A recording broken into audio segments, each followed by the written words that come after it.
인생은 인생일 뿐인데 좋고 잘되고 뭔가 이루어질 때 마치 그것이 우리의 힘으로 된 걸로 착각할 때가 많습니다.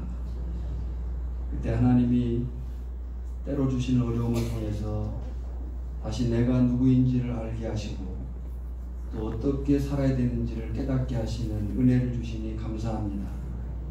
어려움을 어려움으로, 힘듦을 힘듦으로가 아니라 그 속에 있는 하나님의 사랑을 깨달아 할 수 있는 그 깨달음이 우리 안에 있게 하여 주시옵소서.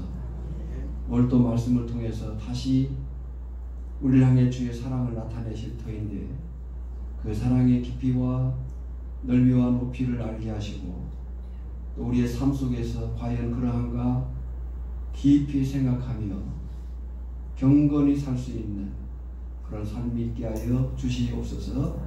말씀을 듣겠습니다. 청종하게 하시고 집중하게 하시고 그 말씀 안에 있는 주의 음성을 듣게 하여 주시옵소서.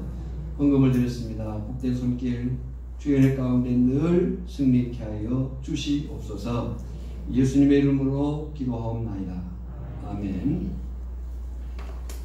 오늘 세 번째 스가랴서의 말씀을 함께 나누면서 은혜 나누기를 원합니다. 스가랴 1장 18절로 21절은 내용으로는 네 뿔과 네 대장장이 네 환상인데 제가 제목을 하나님 끝까지의 사랑이라고 정했습니다. 성경 전체 구조를 아는 게 중요하다 그랬고 성경 전체 구조 가운데에 스가랴서는 구약의 마지막에서 두 번째 포로 후 시대에 에스라가 돌아와 말씀을 가르치고 또 그 전에 스룹바벨이 돌아와 성전을 건축할 때 건물로서의 성전의 필요, 그러나 그 건물보다 더 중요한 필요는 내적인 성전의 건축, 말씀으로 세워지는 일, 그리고 이제 나중 느헤미야가 돌아와 성벽을 재건하는 그런 일련의 사건들이 진행되는 즈음에 이 스가랴서가 활동하고 있는데 BC 약 520여 년경이라고 이미 말씀을 나눴습니다. 스가랴는 크게 네 구분이 되는데요. 1장 1절로 6절은 서론이고요. 7절로 16절은 6장 끝까지는 8가지 환상, 하나님께서 백성들에게 알아듣도록 하시기 위해서 그림으로 설명하신 그 내용이 1장 7절부터 6장 끝절까지이고요. 7장과 8장은 두 가지 메시지가 나온다 그랬습니다. 하나는 금식, 두 번째는 회복에 대해서, 그리고 9장부터 14장까지는 두 가지 예언이 나오는데 메시아의 초림과 배척 당하심, 그리고 메시아의 재림과 통치라는 이야기를 지금 몇 주차 하고 있습니다. 오늘은 그 스가랴가 본 8가지 환상 중에 두 번째 환상을 생각하는 시간입니다. 첫 번째 환상은 붉은 말을 타고 화석류나무 사이에 서 있던 분, 그분이 누구냐라는 사실에 대해서 구약에 나타난 그리스도라고 말씀을 드렸습니다. 특히 첫 번째 환상 속에서 주목할 사실이 뭔가 하면 이 환상 속에 나타난 열국들의 모습과 이스라엘의 모습입니다. 왜냐하면 열국들과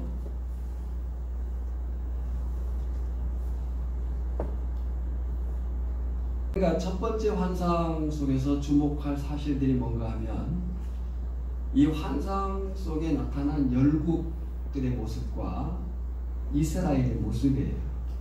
왜냐하면 열국들과 이스라엘은 긴장관계를 유지하면서 하나님의 역사를 이루어가는 매우 중요한 두 가지 중심축이 되기 때문에 그렇습니다. 우리가 지난주 환상 속에 보았던 열국들을 통해서 하나님이 어떻게 하셨는가 라고 할 때 15절에 보면 심히 진노하셨다 그랬어요. 그러면서 16절 17절에서 이스라엘은 결국 회복된다.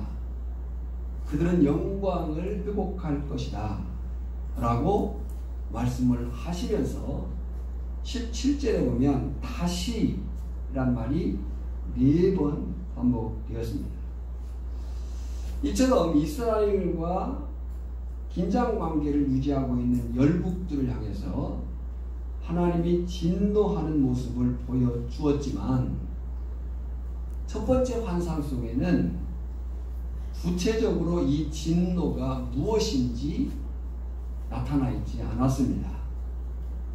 그런데 이제 두 번째 환상을 통해서 그 심판의 이유와 그 심판의 확실성이 나타나는 거예요.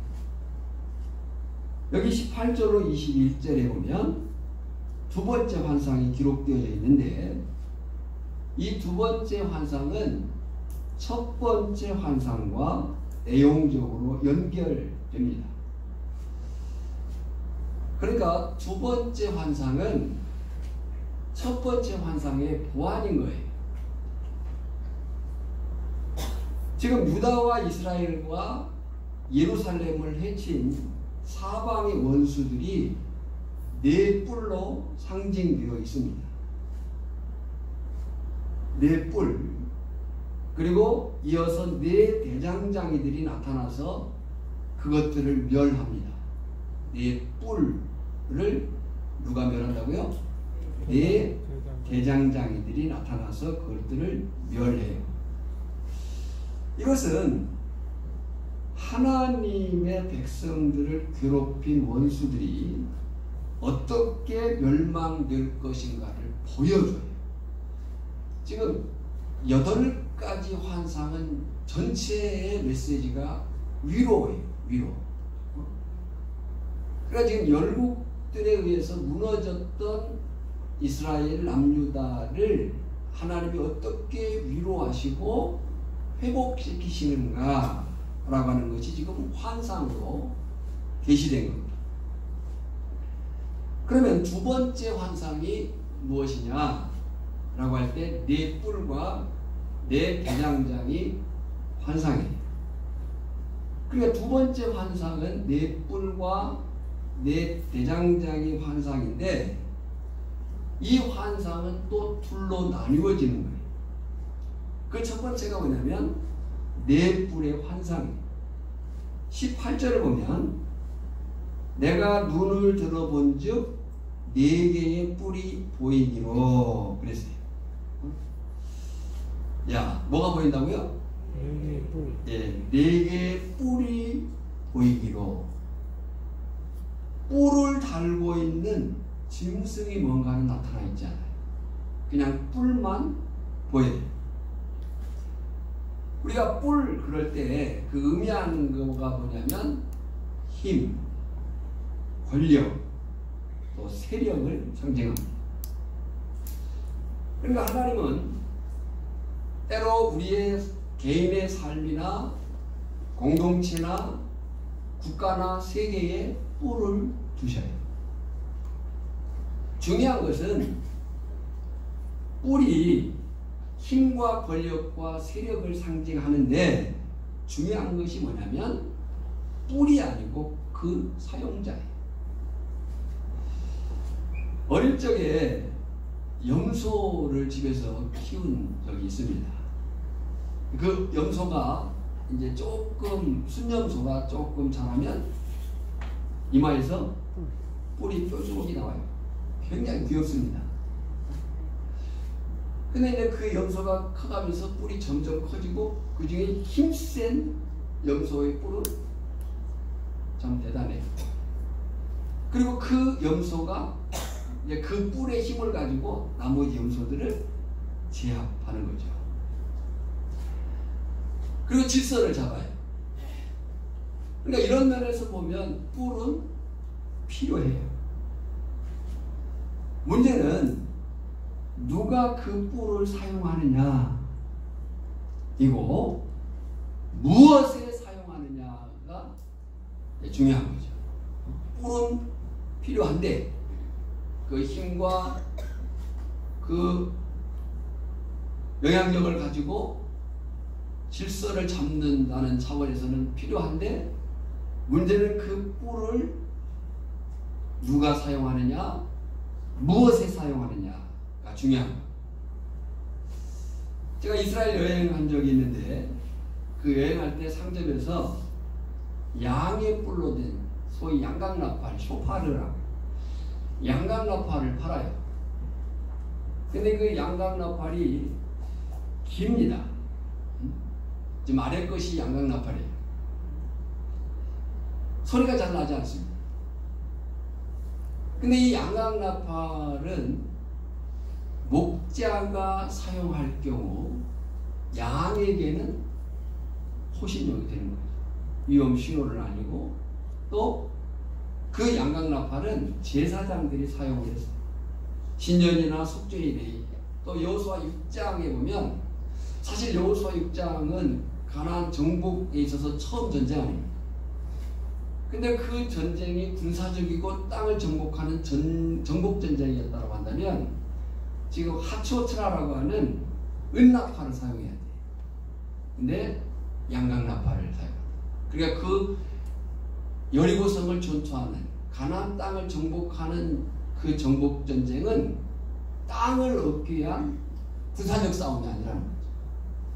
하나님의 뜻을 이행하고자 하는 영적 전쟁이라는 거죠. 오늘 성도가 이 땅에서 살아야 되는 싸움은 혈과 육을 향한 싸움이 아니라고 그러죠. 통치자들과 권세와 하늘에 있는 악한 영들에게 대함이라. 자, 그렇게 이제 이 네 뿔을 봤습니다. 뿔을 난 짐승이 뭔가는 말하지 않았습니다. 왜냐하면 그 뿔이 누구에 의해서 사용되느냐, 무엇에 의해서 사용되느냐가 중요하기 때문에 그래요. 그래서 19절에 보면 스가랴가 질문합니다. 뭐라고 질문하냐면, 이들이 무엇이니까 하니? 그랬어요. 이들이 무엇이니까? 천사가 대답을 해요. 뭐라고 대답합니까? 이들은 유다와 이스라엘과 예루살렘을 흩뜨린 뿔이니라 그랬어요. 예. 이 흩뜨린 뿔이라고 할 때 직역을 하자면 뿔뿔이 흩어버린 그런 뜻이에요. 그래서 스가랴가 묻는 거예요. 이들이 무엇이니까? 이들은 유다와 이스라엘과 예루살렘을 흩뜨린 뿔이니라. 여기서 흩뜨렸다는 말이 중요해요. 무엇을 흩뜨렸다고 얘기해요? 유다와 이스라엘과 또 수도였던 예루살렘을 흩뜨렸다. 그런데 여기서 이 네 뿔이 무엇이냐에 대한 신학자들의 견해가 있습니다. 세 가지 견해로 요약할 수 있는데, 첫째는 이 네 뿔은 스가랴가 살던 그 시대를 중심으로 이스라엘 백성들을 공격하고 괴롭혔던 적대적 세력들을 의미한다. 그렇게 봤습니다.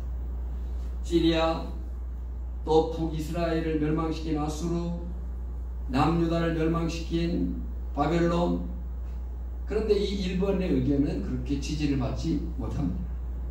두 번째 신학자들의 의견은 그 당대의 이스라엘 백성의 역사로만 보는 것이 아니고 이스라엘의 전 역사의 과정을 보는 학자들이 있어요. 대표적으로 넷으로 봤는데요. 바벨론, 메데파사, 헬라, 로마. 그런데 우리가 이제 켈빈이 해석한 그 해석을 우리가 중시 여기는데, 그 켈빈을 위시한 성경학자들은 이 네 뿔은 어떤 특정 세력을 의미하는 것이 아니고 이 넷은 세상을 상징하는 숫자다.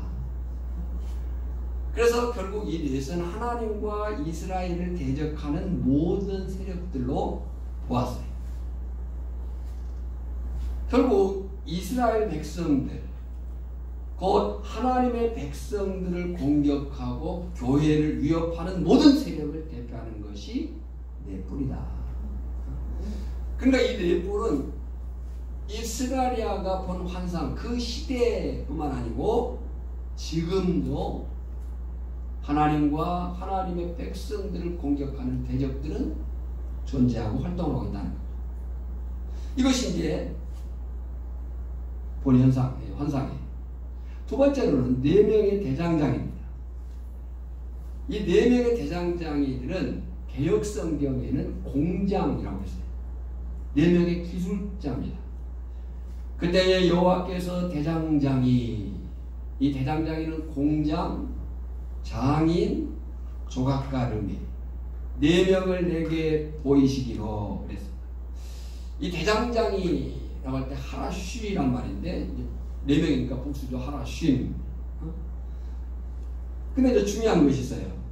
지금 넷뿔 환상 다음에 4명의 대장장이를 보았는데 중요한 것은 그들이 무엇을 가지고 장인의 일을 하느냐에. 자, 나무를 가지고 이 대장장이, 공장이, 조각가가 나무를 가지고 뭔가를 한다고 한다면 그는 목공이죠. 돌을 가지고 한다면 석공이, 철을 가지고 한다면 철공이 됩니다. 근데 이 4명의 대장장이는 지금 역사를 주도하고 있습니다. 그래서 스가랴 선지자의 질문이, 그러니까 성경을 자세히 보면 스가랴 선지자의 질문이 내 장인의 정체를 묻는 것이 아니고 그 역할이 무엇인가요? 그러니까 정체를 묻는 게 아니에요. 역할을 물어요. 21절에요. 내가 말하되 그들이 무엇하러 왔나이까 하니 그랬어요. 그때 천사가 대답을 합니다. 21절 한번 같이 읽을까요? 시작.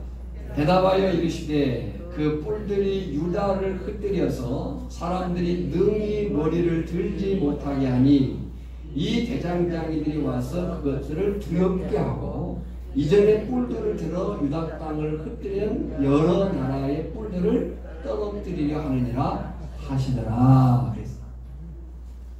자, 그러니까 스가랴 선지자가 그 4뿔의 정체가 아니고 뭘 묻고 있다고요? 역할. 내 대장장이의 역할이 뭐냐? 그래서 이제 21절에 천사가 대답을 해줬어요. 그 대답의 내용이 뭐예요? 유다와 예루살렘과 이스라엘을 흩뜨러뜨린 4뿔을 꺾기 위해서 하나님과 하나님의 백성들을 대적하는 그 세력이 큰데 그들이 뿔뿔이 흩트러 버릴 정도로 강하였는데 하나님께서 내 대장장이를 통해서 그들을 꺾게 하기 위해서. 여러분, 이 사실은 역사의 주권이 하나님께 있다는 사실을 나타내는 거예요. 아멘. 아무리 강하고 강했던 나라도 하나님의 손에 조각된다는 거예요. 그러니까 우리가 지금 이 스가랴가 활동하던 그때 이제 구약을 좀 되짚어 보면, 자 보세요. BC 722년에 북이스라엘이 아수르에 의해서 망해요. 근데 이 북이스라엘의 망함은 여로보암의 길, 아합의 길 때문이에요. 여로보암의 길은 비슷한 유사 종교를 만든 것이고 아합의 길은 아예 하나님을 바꿔버린 거예요. 그리고 국교화한 거예요. 그래서 이 북이스라엘에 대해서는 하나님이 아수르를 통해서 완전히 흩어버려요. 그리고 130년 시간이 흘러가는 동안 남유다에게 계속 선지자를 보내서 얘기를 해요. 망한다. 너희가 그대로 살아가면 망. 북이스라엘의 멸망을 보면서 남유다가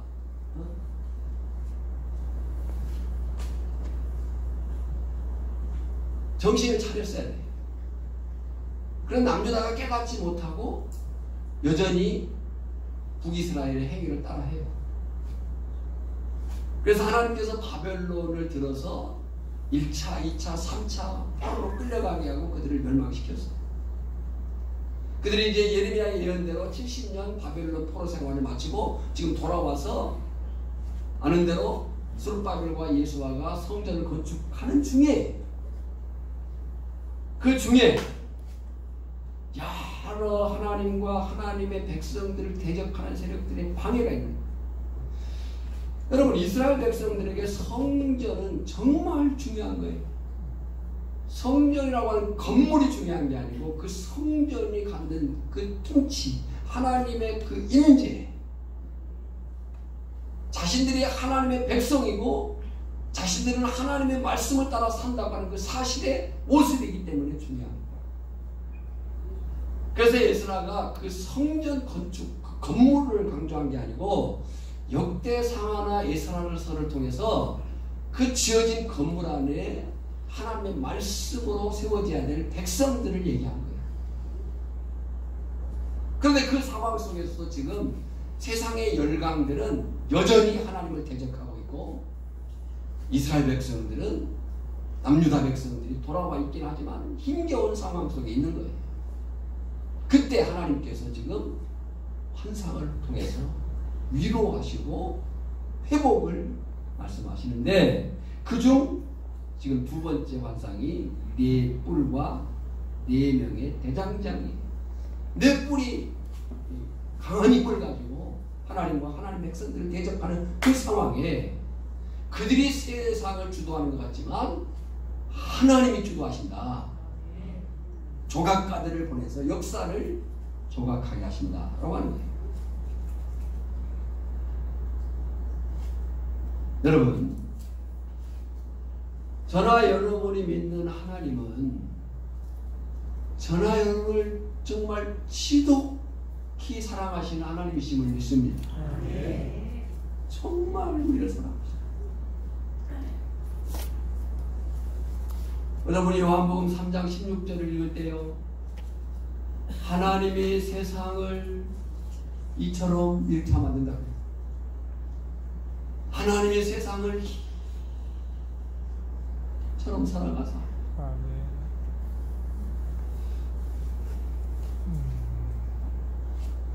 그러니까 이 지금 환상 속에는 당신의 백성을 향한, 당신의 백성을 지독히 사랑하시는 하나님의 사랑이 들어있는 거예요. 그런데 그 사랑했던 백성들이 죄를 지었어요. 그 죄지은 백성들에 대해서 하나님이 매를 들었지만 네 뿔을 사용하고 계시는 거예요. 그런데 15절에 보면 왜 그 네 뿔들을 하나님이 그렇게 조각하시느냐, 조금만 혼내라고 했는데 그들이 마구 짓밟은 거예요. 그에 대해서 하나님이 진노하신 거예요. 15절, 안일한 여러 나라들 때문에 심히 진노하나니 나는 조금 노하였거늘 그들은 힘을 내어 고난을 더하였습니다.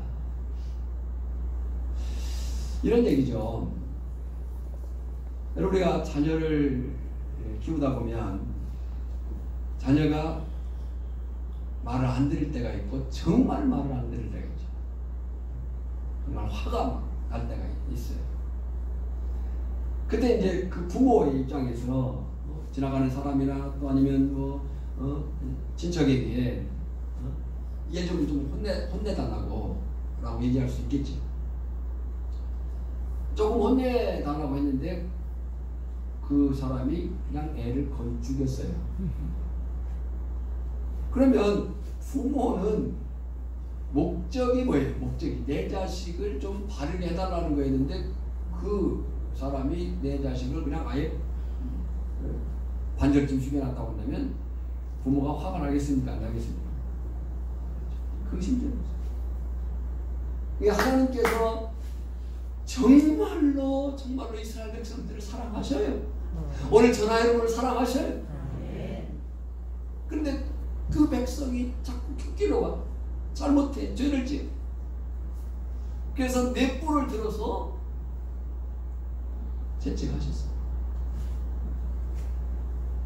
근데 그들이 하나님이 조금 진노했는데 그들이 심히 그에 대해서 하나님이 내 대장장이를 보내서 저들을 징벌하시겠다.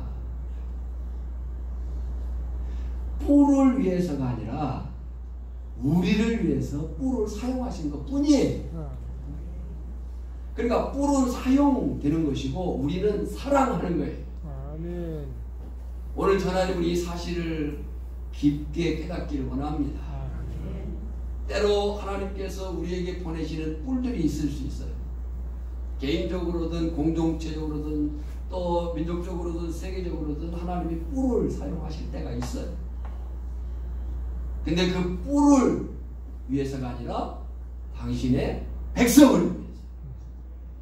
뿔은 사용되는 것이고 오늘 우리는 하나님의 사랑 안에 있음을 믿습니다. 그렇다면 이 두 번째 환상, 내 뿔과 내 대장장이 환상이 오늘을 사는 저나 여러분에게 주는 메시지가 뭐겠느냐? 두 가지로 정리를 했습니다. 첫째는 하나님은 언제나 어떤 경우나 우리를 위해서 싸워주신다. 할렐루야. 한번 따라합시다. 하나님은 언제나 어떤 경우나 우리를 위해 싸워주신다. 여러분, 이것은 성경이 말하는 변치 않는 교훈이에요. 어쩌면 이 환상은 창세기 12장 3절의 성취예요. 창세기 12장 2절에 보면 아브라함에게 하나님이 하신 말씀이 있어요. 그를 부르시고 약속을 하셔요. 그 2절에 뭐라고 얘기하냐면 너로 큰 민족이 복의 근원이 되게 하겠다. 그리고 창세기 12장 3절에 보면 너를 축복하는 자에게는 내가 복을 내리고 너를 저주하는 자에게는 내가 저주하겠다. 그러니까 하나님의 관심은 누구에게 있는 거예요?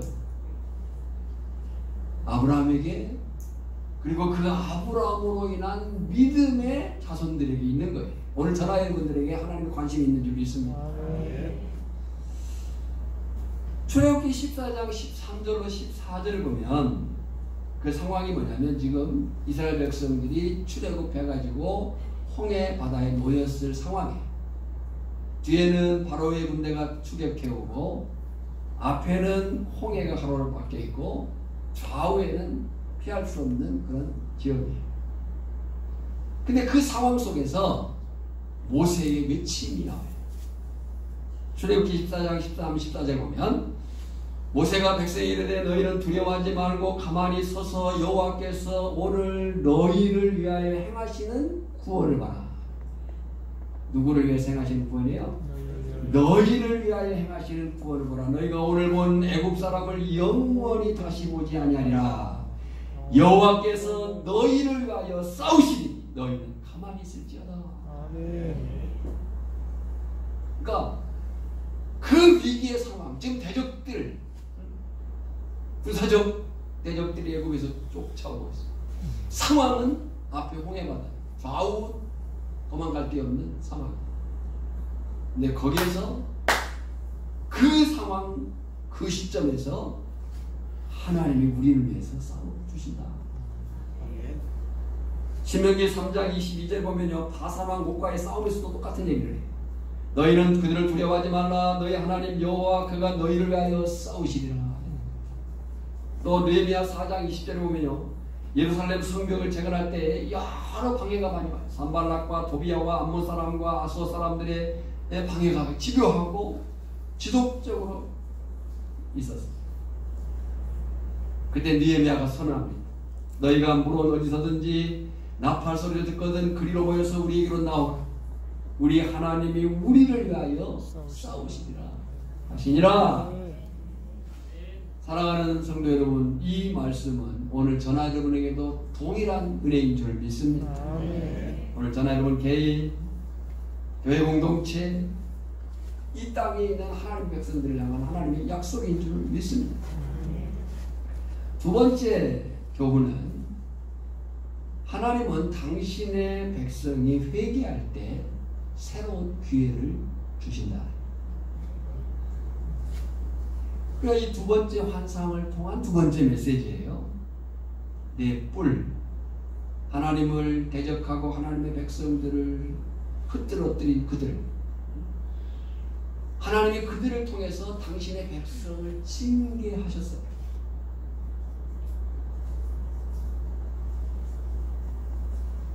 그 징계의 목적은 사랑이에요.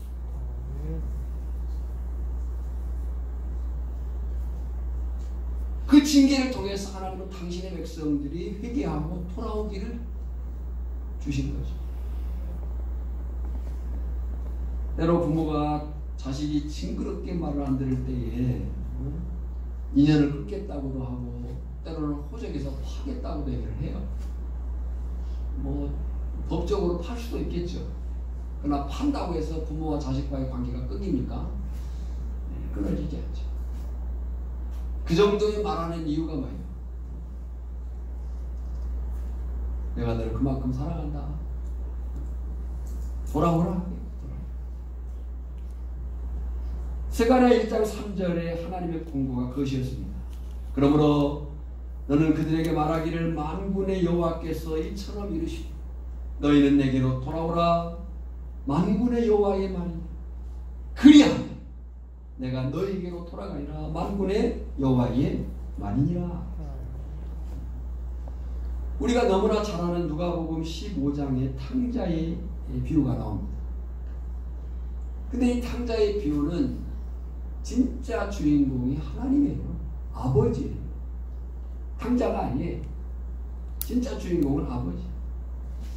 그리고 그 탕자의 비유를 통해서 나타내고자 하는 메시지는요, 아버지의 끝까지의 사랑입니다. 누가복음 15장 22절로 24절에 보면 우리 한번 같이 볼까요? 말씀 나오니까 시작. 아버지는 종들에게 이르되 제일 좋은 옷을 내어다가 입히고 손에 가락지를 끼우고 발에 신을 신기라. 그리고 살찐 송아지를 끌어다가 잡으라. 우리가 먹고 즐기자. 이 내 아들은 죽었다가 다시 살아났으며 내가 잃었다가 다시 얻었노라. 우리가 이 말씀을 정말 아버지의 그 끝까지의 사랑의 심정으로 읽어야 돼.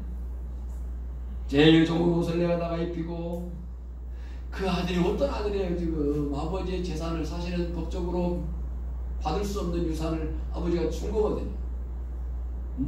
그 준 걸 가지고 허랑방탕, 정말 혼을 나도 크게 혼날 그런 상황인데 그 아들이 돌아오기니까 제일 좋은 옷을 내어다가 입히고 손에 가락지를 끼우고 발에 신을 신기라. 그리고 살찐 송아지를 끌어다가 쳐라. 지금 내 잘못이 뭐냐라고 따져야 될 그 판국에 지금 잔치를 벌이고 있는 거예요. 사랑하는 성도 여러분, 우리가 하나님 앞에 돌아와 서기만 하면 하나님을 그렇게 사랑으로 안아주심을 믿습니다. 근데 이에 대해서 큰아들이 불만을 가지고, 아니 나는 집에 있었는데, 이게 이제 집안의 탕자들, 집안의 불만에 대해서 아버지가 말합니다. 32절에 보면 이 내 동생은 죽었다가 살았습니다. 내가 잃었다가 얻었기. 우리가 즐거워하고 기뻐하는 것이 마땅하다. 그러니까 이 8가지 환상 가운데 두 번째 환상의 메시지는 두 가지. 하나님은 언제나 어떤 경우나 우리를 위해서 싸우신다. 오늘 코로나19로 인해서 정말 위협당하는 상황이에요. 더군다나 뉴스를 통해서 보았겠지만은 교회가 너무 지금 혼란한 상황에 처해 있어요. 할 말이 없는 그런 상황. 안타까워요.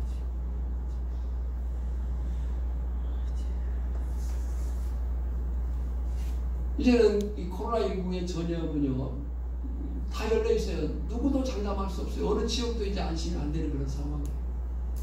근데 거기에 지금 교회가 아무튼 타깃이 되었고 우리가 뭔가가 잘못한 부분이 있어요. 그리고 한편 생각해보면 지금 8.15 광복 그 집회가 문제가 되는데 또한 생각해보면 그 집회, 그 이 위험한 때에 왜 그렇게 많은 사람들이 모였을까도 생각해야 되는데 지금 그런 점들은 좀 놓치고 있는 부분이었어요. 분명히 위험하다는 사실을 알면서도 사람들이 모였단 말이에요.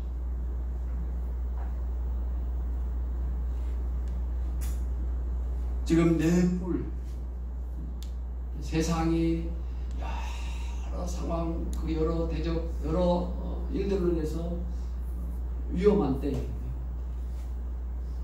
근데 이 메시지를 통해서 오늘 우리가 다시 한번 깨달아 알기를 원합니다. 하나님은 언제나 어떤 경우나 우리를 위해서 싸워주신다. 두 번째, 하나님은 왜 그런 일들을 벌이셨는가?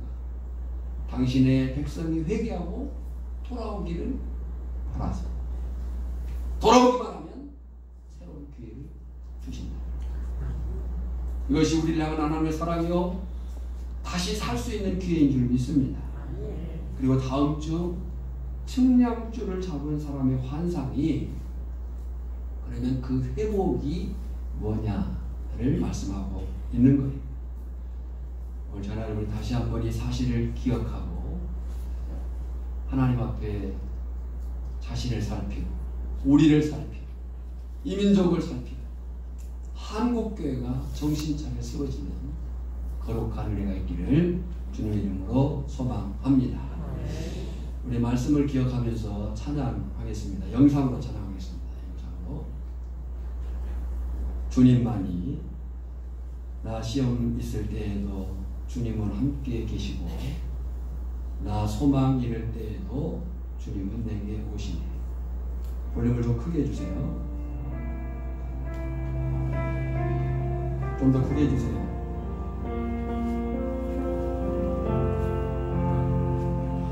나약해 있을 때에도 주님은 함께 계시고 나 소망 잃을 때에도 주님은 내게 오시네. 나 시험 당할 때에도 주님이 지켜주시고 나 실망 당할 때에도 주님이 위로하시네.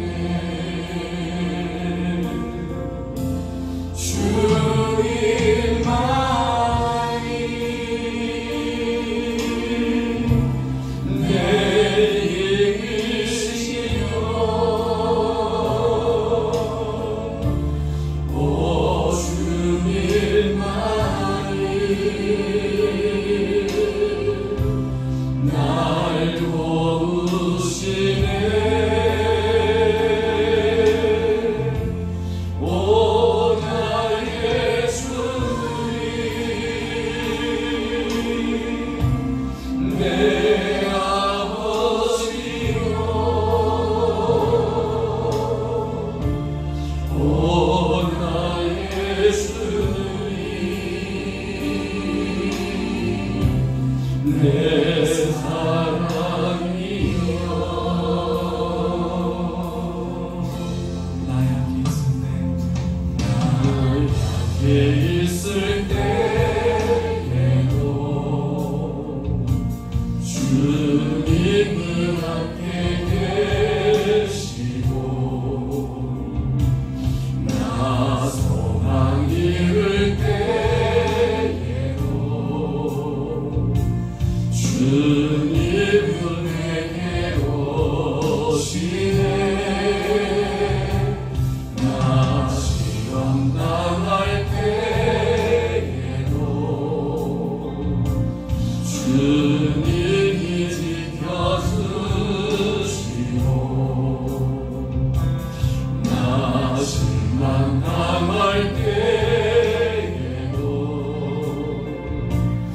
주님이 위로하시네.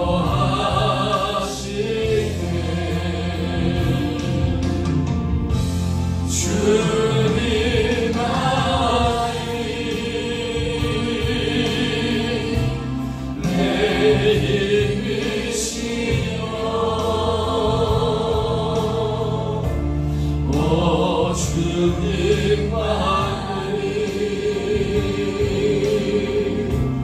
날 도우시네. 오 나의 주님, 내 아버지요. 오 나의 주님, 내 주님만이 내 힘이시며 주님만이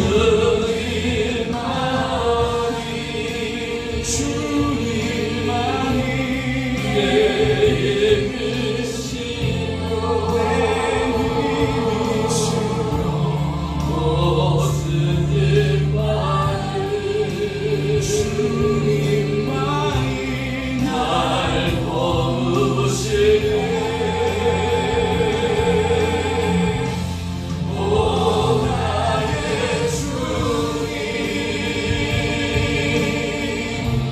내 아버지요.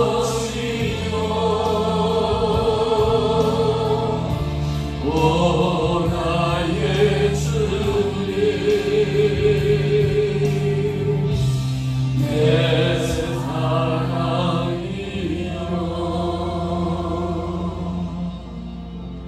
하나님 아버지, 역사의 주권이 하나님께 있음을 믿습니다.